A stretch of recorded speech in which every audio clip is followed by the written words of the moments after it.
You know, it's enough. Let's pray. Dear blessings to God, grace and mercy.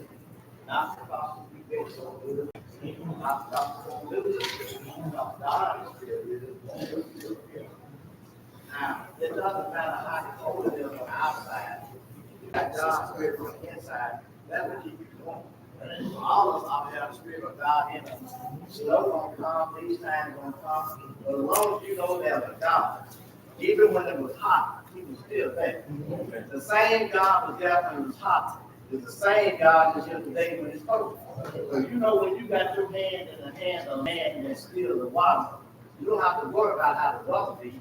You just make sure you got your heart right. Because that's what's counting. It's all about the heart. Now last week we was talking about Solomon. Now you know just be careful because of Solomon led into where we're going today. Now it's not my job to teach today because you know this is our third Sunday. And on third Sunday, we let our young people do that thing.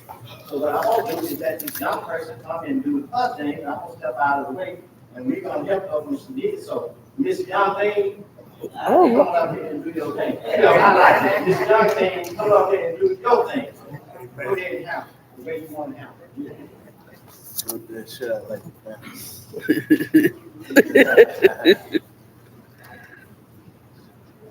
Good morning.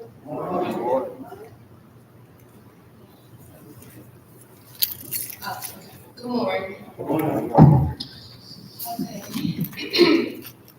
If I be sniffing, I ain't got to cover it.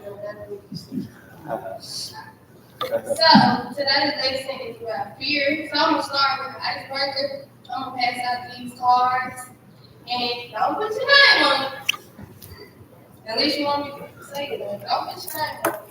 I just want you to write down some things that you're afraid of. Yeah, everybody's favorite song. Don't put your name on it. You still know you're scared of it.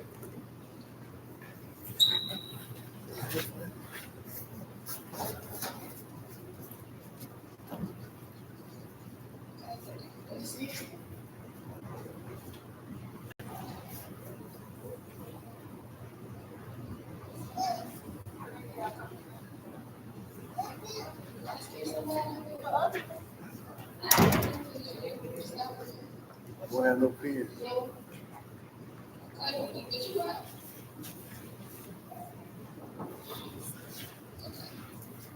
You should type it up because I know the thing you scared of pop straight in the head. They should like, you know, scared of us.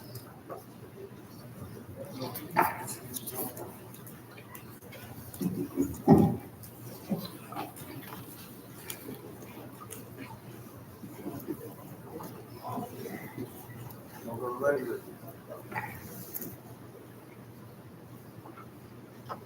You don't come around and try to put it in my head. 49 head. His head right here, I'm gonna let y'all That's cute. Y'all ain't winning hat. That's cute. You don't have another hat? Show me a number. Well, you might want to put it well in a winter hat now.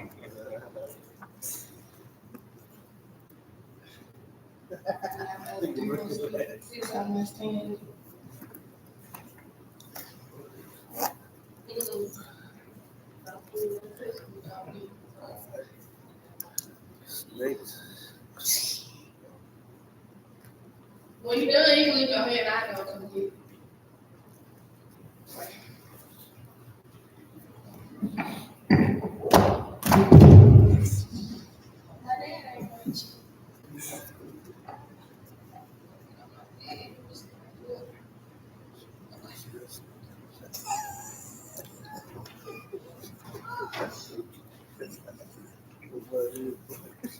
Anybody have that?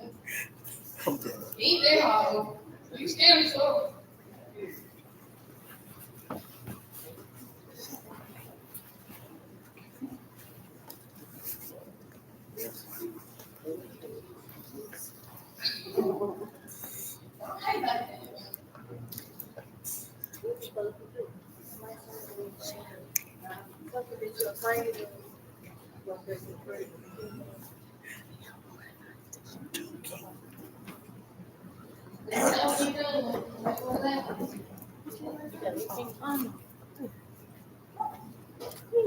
You scared of stuff.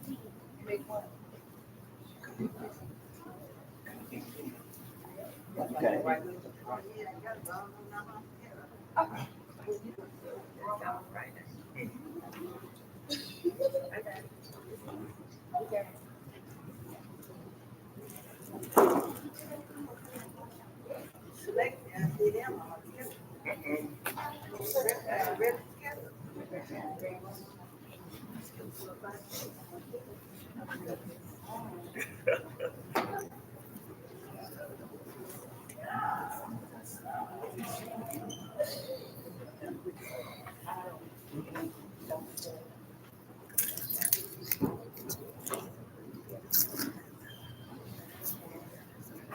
You feel like it? Well, you got to do it 2 more times.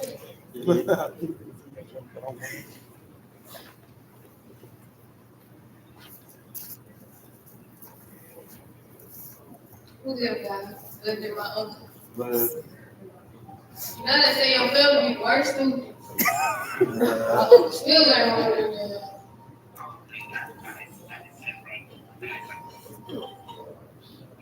You personal right here, so he can put it out.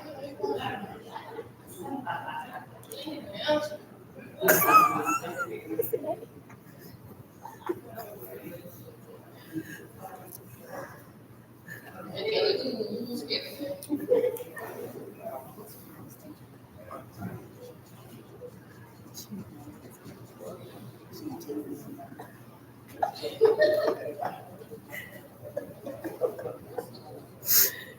I get my uncle say he the only one in the world that is getting I got the principal right here. He says he needs a time out. I'm just, that's y'all one. You know how to use a worker one, right? Okay, so recap. I gave everybody in this card to write something or some things that they're afraid of, that give them fear. Because I listened to that about overcoming fear. I'm not gonna talk about the name, but just to read something. Somebody said they scared of bad people. What was the other one? Let's see, bats, wolves, big dogs. I'm scared of big dogs too. God, ghosts, war, the devil. Somebody want to be deep, become a dependent. Let's see. Scared of heights. I know somebody else in y'all choice scared of heights. They get a sermon here.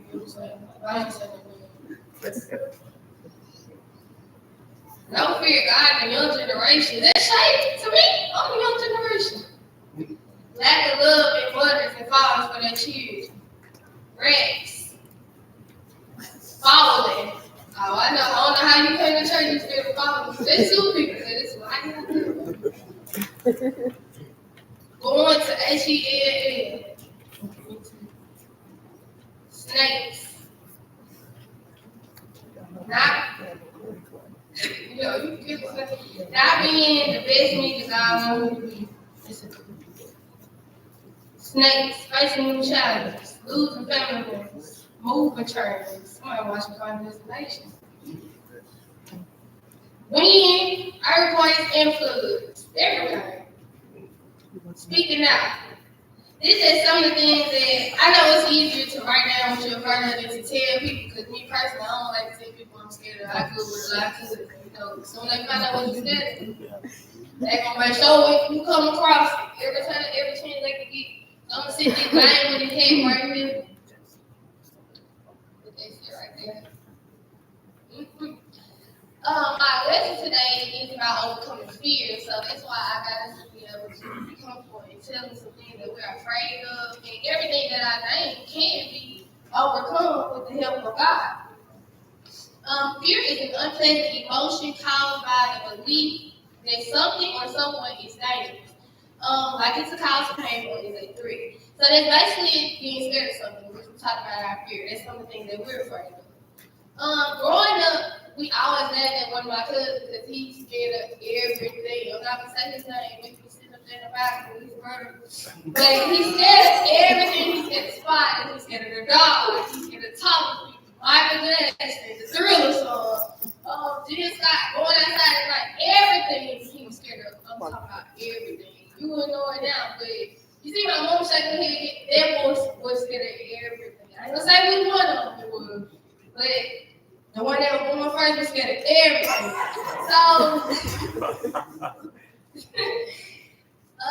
Like I said, you didn't have to tell me some of the things that you're afraid of. That's why I let you write it out your name. And I just put it out so you can hear that other people are afraid of things as well, unless you're my own things. But other people are afraid of things as well. And today we're going to be discussing overcoming it. To overcome means to succeed in dealing with a problem. So we're discussing coming out on top of your fears. This lesson focuses on Jehoshaphat. He was considered a good king because of his fair leadership and a lot of religious reforms that he did. Some being appointed judges and leaders who wanted to do things the way God wanted it done, so they were good governors. And reinstating the high priest as the ultimate spiritual leader because, of course, he was taken down by the other leadership, but Jehoshaphat helped to put him back where he should have been. And he's most known, though, for his obedience to God, which saved you from a big army, the Moabites, Ammonites, and more when they were about to destroy Jerusalem, which is what this lesson is going to focus on, this situation. So the first section, I told you I'm sniffing, I ain't got cover with the flu. The first section is the battle is the Lord's. Now, in this section, Jehoshaphat got the news of the army being warned, and the army was going to come with the Moabites. They want to take you. He immediately had to turn it over to God. So he called to the nation and told them, we got to pray, we got to fast, we got to immediately turn this over so God can help us and tell us what we need to do. Because y'all know I'm not big enough, we're not able to fight these people off. So the only thing that we can do is turn to the Lord for help. So it's just like in my family, I got an auntie. Now I ain't gonna tell you, I just for real. I got an auntie. And every time some happy she get in our family group, it just assign us a fasting time and a pressure on ask nobody to just tell us what we gonna do. I always say, no, I gotta eat, because she just up until us and I'm not prepared. I gotta be the Lord, I think, but that's what she does, and that is how we also should be. It's just like what he had to do, he had to go immediately into fasting. He called for a fast for the entire nation to come so the Lord can talk to them. If we don't go to God when we are going through things, most of the time when we try to work that out ourselves, we never work out. It might temporarily work out, but then it's going to come right on back around and circle back because it's really not fixed. So it's important to understand that when you have a problem, you have to depend on God to fix it. You can't turn.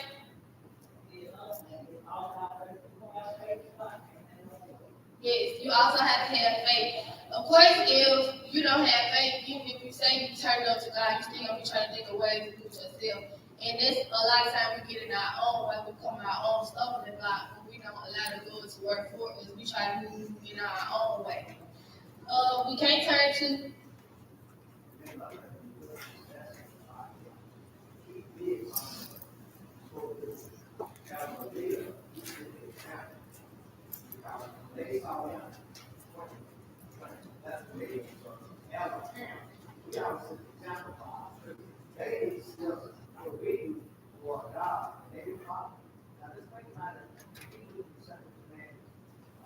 Yeah, come around. My boss coming in my list. Yeah. I was saying you can't turn to bottom or turn to the blood, another person, or still we have to be able and be ready to turn to God. And even with a curveball, even if you know you can fix the situation, you still need to turn to Him to see how you need to fix the situation. Like I said, it'll circle back if you don't fix it in the right direction. I think it's also very important to point out the nation had gotten off. But in order to get back on, they had to turn to God. Many times in our own life, we'll get off as well. And in order to turn ourselves back on and get where we need to be, it is important that we turn back to God. I don't have a 24/7 holy righteous quality that most people have. But when I have gotten in trouble and turned back to God and done it His way, He hadn't let me down. I don't have that quality. I don't have that 24/7 quality. Either. sometimes I got to circle back too. But like you said, it's important to understand they got off and they had to turn back to God. It don't matter how far astray you think you have gotten. You always can stop where you at. And God meet you there, as my dad say, wherever you at, He'll meet you there. As long as you have the right mind and you have an open heart and you truly do want the Lord. So it's important for us to understand that when we have situations that we can't control, or we can control, well, I say kind of we can't control, make sure that you allow the Lord to lead you through it. Because I know some people say, God ain't put more on you than you can bear, but yes, He is. Because if He would put more on you than you can bear, you wouldn't need Him. He put more on you so you can turn from Him. It's important to not let, I know the church will be saying, do He want to put more on you like that? Yes, He will. Yes, He will put more on you than you can bear. Because if He did, what we need Him for? We'll never need Him if He ain't going to never give us more than we can help. So it's important to know that you can always turn things over to the Lord. So we're going to start verse 13 and 14 together. Verse 13. And all Jews stood before the Lord with their little ones, their wives, and their children. Verse 14. Then upon Jehaziel, the son of Zechariah, the son of Benaniah, and son of Jeiel, the son of Mattaniah, a Levite, and the son of Asaph, came the Spirit of the Lord in the midst of the congregation. Okay, so I'm just going to simplify that. Y'all know I would like to see who everybody is. Well, he sent a prophet named Jehaziel, and this was after they finished praying when they heard about their army. I told y'all about the beginning, the army was going to come to destroy them. They went into prayer and they waited on the Lord to send them a word, and he sent this prophet. So this was 13, 14, 15.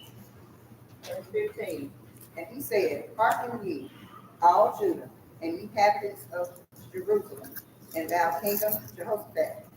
Thus saith the Lord unto you, be not afraid nor dismayed by reason of this great multitude, for the battle is not yours, but God. Okay. So he basically told them, y'all don't even worry about that army. Y'all know y'all can't win. I know y'all can't win. But the battle isn't yours. You can't win, but God can win. That's basically what he was telling them. It's something like growing up, I know when we young, I know someone's got things that look further than me. But when I was young, y'all was young. And you know, your parents, they be worried about your bills, they worry about your school stuff, and taking care of business. And all we be thinking about is, see, I hope we stop at McDonald's somewhere. Your mom got many things on in her mind about how she gonna take care of you, how your dad gonna handle this, handle that. And that's just how the prophet told them that God wants them to be. You know the army coming and all that, but you don't even need to worry about it because He gonna handle it for you. That's the same way you should be how we are when we young and we don't got carried away. We worry about the new iPhone and I don't pay bills in months. She just trying to scrap up. We just saying, oh, I hope I get that new phone because we don't care nothing about none of that going on around. So that's the same way that He wants them to be. He said, yeah, the army coming. Yeah, they are coming together to destroy y'all, but I'm going to take care of it. So basically, you can act like you ain't even coming. I'm going to tell you what to do. I'm going to get you through it, and it's going to be there.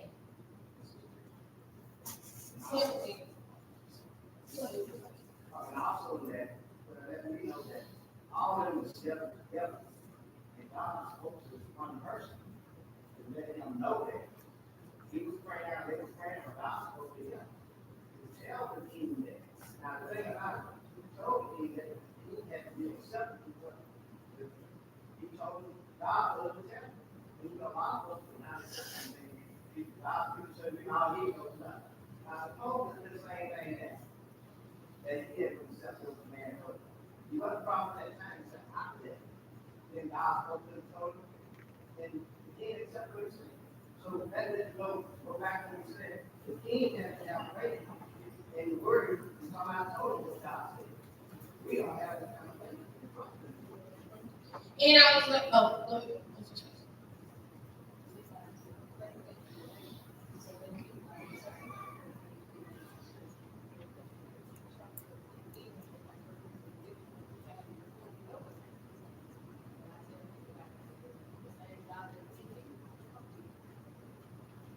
She said it's just like with the election coming up, everybody worried about how they gonna work out with Trump and stuff, but God don't believe, like I said, the same God that we got, they got to be on the president as well. And I was focusing on what Mr. Booker said, the importance of being open to hearing what the Lord has to say. A lot of times we focus on the messenger and we forget and ignore the message.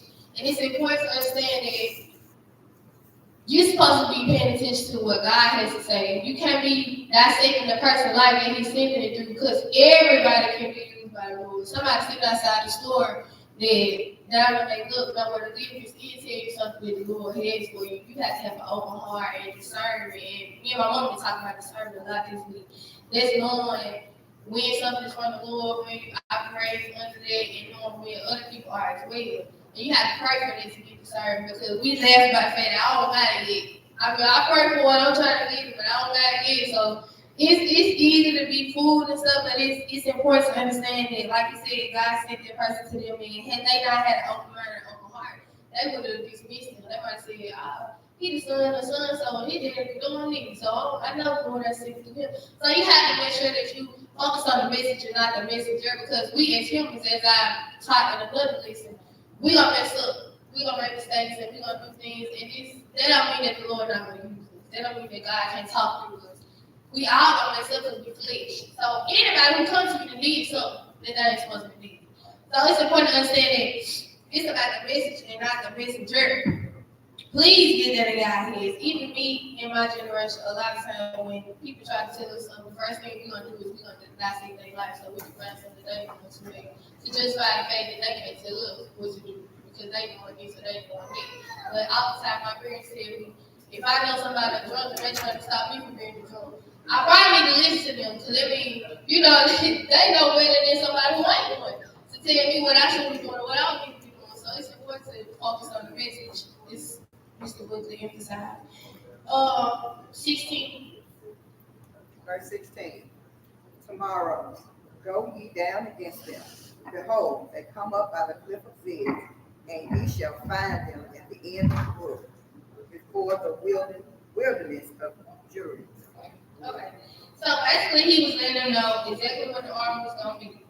And he told them to go there. So in my age, training up, he dropped a location on them. So, you know, be where they're going to be at. Y'all know where they at. I'm saying, I'm giving you the drop every time when we into people. If somebody help us find that person, they gave me the drop. This how we say, okay, y'all see me lingo, everything like that. Yeah, they gave him the drop and told them where to go. So he let them know where they at. He said, go where they at. This all I'm saying. So 17. Verse 17. You shall not need to fight in this battle. Set yourselves, stand ye still, and see the salvation of the Lord with you, O Judah and Jerusalem. Fear not, nor be dismayed. Tomorrow go out against them, for the Lord will be with you. So, he telling them what to do. He said, when y'all get there, don't say nothing, don't do nothing, stand there. That's all he wants you to do. Go in front of him and stand there. And he gonna do everything else.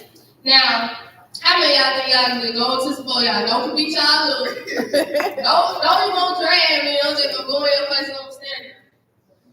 First of all, me, everybody know I'm a little down. I was smaller than you know, I can do it.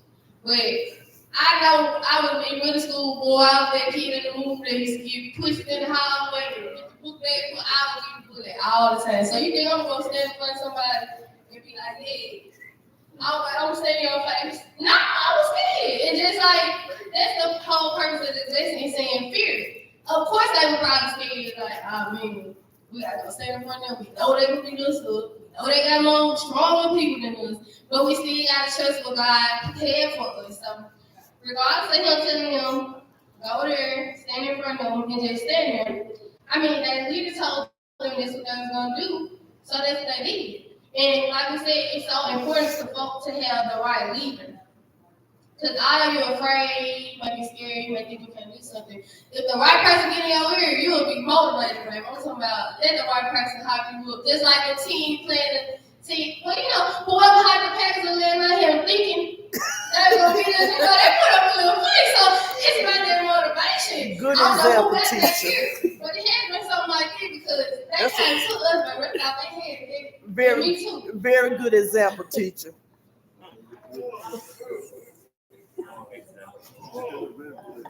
Look at here.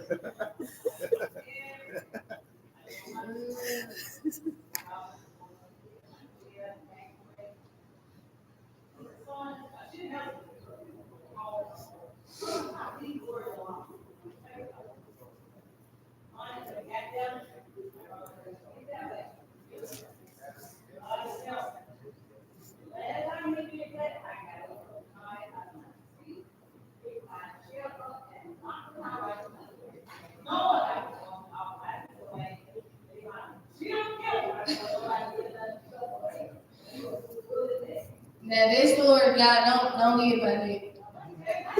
Don't do that one. That she said she was getting good and she hit her with a chair and knocked him out. Don't do that. We're gonna, you know. But that's something like what we're talking about. Now if you would have just stood up to her and said, God gonna get you, now that would have been better. Like, you know, the color part when she told her, Lord, you could do it like that. That would have been, you know, in line with me. But yeah, it's so important to have the right leader because, like I said, the right leader can take you above and beyond, but the wrong leader can drag you down. So it's like I said, that leader was in tune with the Lord. That leader had faith and was ready to listen to what God had to say, and because of that, they succeeded in what they needed to have done. They defeated their enemy because they had the right leader taking them over the line. Now, when we face obstacles, well, one thing, women. Remember in our household too. When you got the right leader, it'll take you far. And these wrong leaders, I got other women since the men's side, I wasn't other women. When we face obstacles in tough situations, it's important to put God first and allow Him to give us a plan rather than to attempt to do it ourselves. You guys attempt to do it ourselves. Like the gospel source say, give to the Lord and He'll work it out. That's how we have to live our lives. When we come across things, we have to be able to give it to the Lord and allow Him to lead us. And we'll never be able to come up with a plan that's better than God. Like my mom always say, don't try to get over me because God hit harder than you can. He can hit way harder than you can. I probably can hit hard. I ain't never been fighting my life, but He can hit harder than us. And when He hit, it stick. And so if you stand back and allow the Lord to fight for you, it will work out. Now we're going to the next section about having faith in God. So when they got this word, they didn't question it, they were scared, but they still did what they had to do because they leader led them there. And God immediately worked it out for them, and they were thankful, they were grateful, they praised Him. And that was enough for them just to say that He was going to work it out when it came to it. So the same way, it should be enough for us. We're going to start with verse 18 and 19. Verse 18. And Jehoshaphat bowed his head with his face to the ground, and all Judah and the inhabitants of Jerusalem fell before the Lord, worshiping the Lord. Verse 19. And the Levites of the children of Kohathites and of the children of Korhites stood up to praise the Lord God of Israel with a loud voice on high. Okay, so first, that leader fell. He fell down in praise. And then when he did, everybody around him fell down in praise too, because God said He would deliver them. So they praise God like they already had the victory. And a lot of times we have to, it comes back to faith.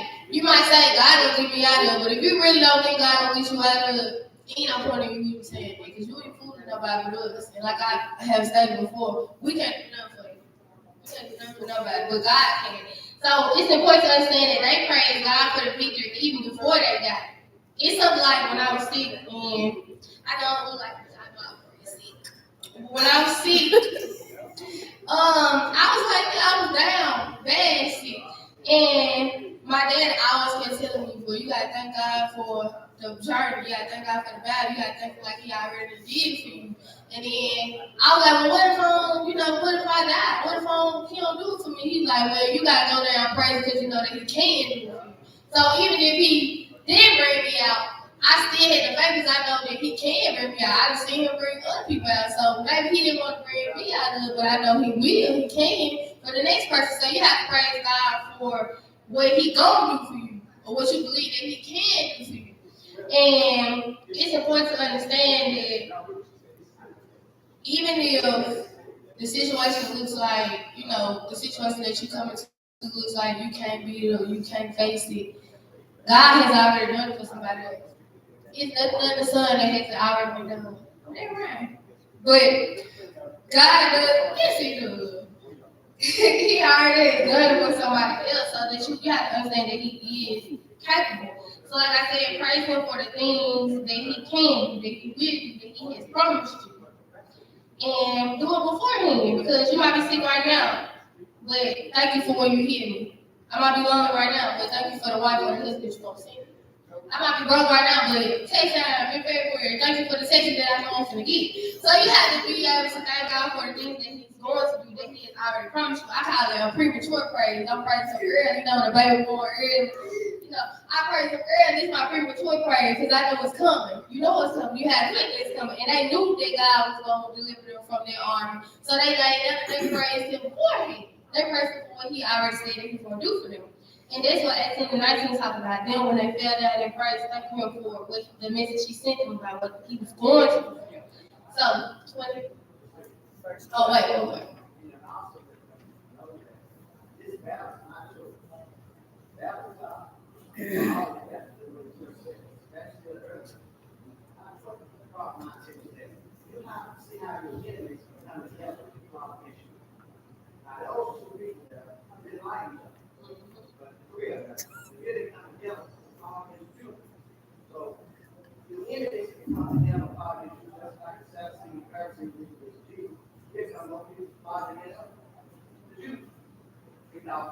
They did like each other, but they're coming together just to break you down. So you can't have those people around and talk to you, block the issues, break you down, and think that you're free. They're really not free. That is how the free is. We have a lot of time. They can come together to see the one thing that they want. That's what they kind of do right here. But we said, stand still, and God will fight your battle. But what we said, what I said earlier, we don't want to do that. We want to jump to the top. So let God help. If you let God help, He knows how to help. But we can fix it. Every time we fix something, God will bring it. This kind of over to God. Right here, the same thing like this. Let God help. He was talking about how those enemies came together because they wanted to bring him down. He said it's just like everyday life, your enemies that get together in the whole notion of destroying you. It's like when you fall out with your friends, and that's how I had with the girl that I used to talk about and all that, and they start telling stuff on you so they can make you look good. Start telling your enemies stuff to make you look bad and they mad at you too. It's just like that. When situations like that take place, you have to allow God to handle it. I know revenge is good for the moment, but it's temporary. Revenge, like my mother said, she hit that boy that chest for the moment, because he could have got better than they said, you know what, I'm going to worse on her since she going to hit me. It could have got even worse. So, like I said, when you try to fix your own problem, they circle back. That's why you have to allow the Lord to handle it, because when you do things, you never know how it's going to work out. But when God handles you, know it's going to be in your favor. Like, you know for a fact, when you do it, you got a chance, 50-50, he might go for me, he might not. But when God do, you know that he's on your side, you know that it's going to work out. But 20, did you read one? No. Verse 20. And they rose early in the morning and went forth into the wilderness of Tekoa. And as they went forth, Jehoshaphat stood and said, Hear me, O Judah, and ye inhabitants of Jerusalem. Believe in the Lord your God, so shall ye be established. Believe his prophets, so shall ye prosper. So 20, this is basically saying, that morning, they got up, they went out there and did what God said, and it worked out exactly how he said it was going to work out. And that's what we have to work on. I say we, but I'm talking about me too. We have to work on when God tells us what's going to happen, believe it and leave it alone. It's just like I told you, I'm not giving my testimony when we went to the doctor, and my mom had asked me if I had the edible, I'm still offended. But she's like, you must have the edible something, you just too calm at the doctor office. And I told them, look, we either gonna stress or we're gonna trust God, like I said we're gonna do. We're gonna listen to what he said. I told them when I first got sick, I said, well, God already told me I got it. The doctor here came back and said, when you see it, I'm just saying we're gonna run one more. And my mom would kind of get excited. I said, Mom, don't get excited because he already told me that I got it. So ain't no point in getting excited. And he told me it was gonna work out. And clearly, it worked out. Feeling good. It worked out. And when we went to the doctor, there was a second one, and they told us, no, we found out. I wasn't mad. I wasn't upset. I said, okay, what we do next? And that's what she had me. Why you so calm? I'm like, well, we gonna trust him when we on the streets. I said, I'm gonna trust him. Leave it alone. And that's how we have to go through life when we face problems. If God said He gonna work it out, He gonna work it out. It might not be in the time frame when we book it. He might not get that bullet when you said it. But if you would have set that chair down and let him tell you, he would have eventually tell you he wasn't moving on your time, but he was gonna move. It was gonna happen. And a lot of times we want to rush God, like hurry up. I know when I was sick, I was like, oh, this taking too long. Why did I change it? Why were you doing it? When he already told me he was gonna work it out. I was impatient. So a lot of times as humans, we don't be impatient. But we have to focus on waiting on the Lord and allowing him to do things in his own time. Because like we always say, he might not come when you want him. But he gonna come on time. He gonna come when it's time to do it. Because we don't know the big picture. We just live in a block. Well, we can't see far as the Lord can. So it's important to understand that God is greater than any fear that we can have. As long as we allow God to lead our paths and direct our paths and trust that anything can work out in our favor when we turn it over to Him, everything will work out. We must also remember that when we turn to God, we must have open hearts and empty minds. And this is important. In section 1, Jehoshaphat calls for a fast when he heard everything. Immediately, a nationwide fast. And this is the important part for us. Their fast was to make sure they had no distractions. That they was focused on God. They had a clear mind and empty heart so God could talk to them. And a lot of times, we ask the Lord to do stuff for us, but we're not living in a way that the Lord will talk to us. Or we're not living in a way where we can even hear the Lord. Because if I'm saying I want the Lord to talk to me and guide me, I can't have her in my ear, him in my ear, them in my ear. And everybody not knowing my ear, my family, my friends, my teachers, everybody trying to give me advice in a situation that I already supposed to be turned over to the Lord. How he gonna talk to you when it's so many voices in your head? He a jealous guy. He not gonna holler on nobody.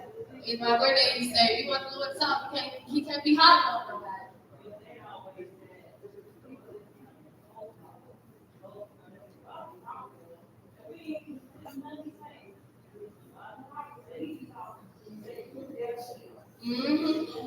When we have so many other people down here, we can't even hear what the Lord has to say for us. It's like the teacher say, I'll wait when they try to teach us what we talking on class. I'll wait till y'all done to get, it's just like that. A lot of times, if we haven't cleared the path for him, he's not coming. You can't hear it because you got too many other voices in your head. So he did that fast first for the Lord to speak to him. So it's important for us to remember that we have to keep an empty path for the Lord. He's not coming to speak if it's already voices in your head doing it. So you have to clear the line for him.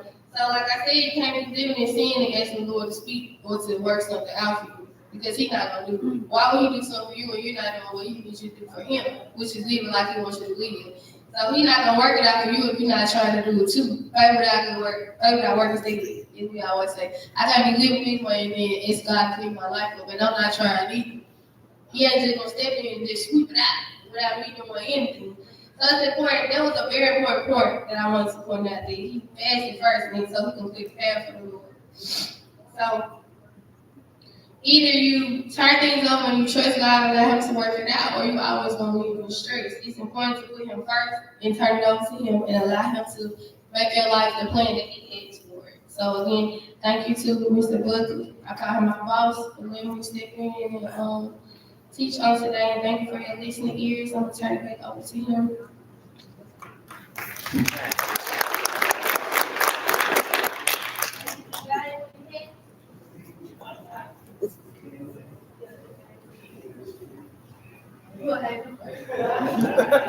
We enjoy our teachers. It's always good to have it come from another point of view, because I say that we don't know it all. If we know it all, we'll be able to God. But we don't know it all. When you get to the point that you think you know it all, you didn't really have your need because you got a problem. And that problem solved with that problem. You think that you know everything, but you don't know everything. God didn't put us to know everything. He put us to know some things. He did the best. They look around, everybody. So God God had already worked it out while you trying to speak it out. God had already worked it out. When they got there, it was already done. All they had to do was gather the smoke. Now, here's that something. If we do the same thing today, God leads us the same way and just stand still. But that's the hardest thing she said to just what? Stand still. You know, you can't stand still. You got to do things, all right? Just can't stand still. Sometimes we need to stand still and just what? Listen to what God says. Okay. And how does God speak? To the heart. God speaks to the heart. We got to realize that it's got out of the way. And I just want to say, we thank her every time she teaches, you know, on the 30 Sundays and the 50 Sundays, I kind of relax myself. And I'm glad to have other people to come in and give us a different view, especially our young person, because I always say, we're kind of moving on over to the other side. But I'm not looking into the other side. And that's right. We moving over, but I'm not trying to get that delivered. I want to get there when I get there. So I don't want to wait to get there.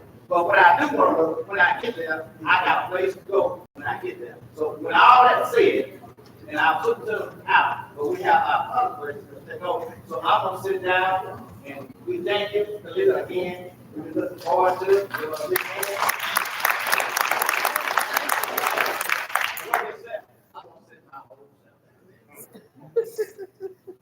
Oh, He swear. He swear. You